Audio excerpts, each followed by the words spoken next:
we're gonna face this way, because it's the best spot. You're so good. You're so good. I'm so proud of you. So proud of you.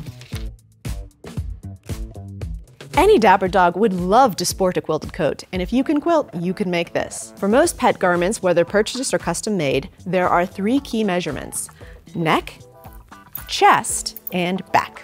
For neck, wrap a measuring tape around your dog's neck, right above the shoulders, where the collar would hit. As with collars, you should be able to slip 2 fingers underneath to ensure a comfortable fit. The next key measurement is your dog's chest. You should get the dog standing for this. Stand, come here. Can you stand? Good boy, good boy. Okay, so you want to get the widest part of the chest. So wrap the measuring tape under your dog. And the shoulder blades.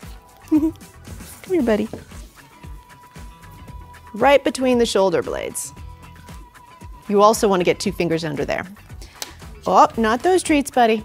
All right, you also want to measure the drop on your puppy's coat. So we're gonna get you to stand again. Stand. Okay.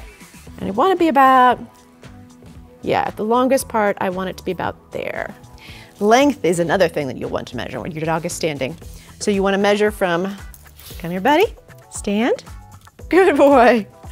From the base of the tail up to the base of the neck, along the spine. Those 3 measurements are the most important, but you may find you need some other measurements.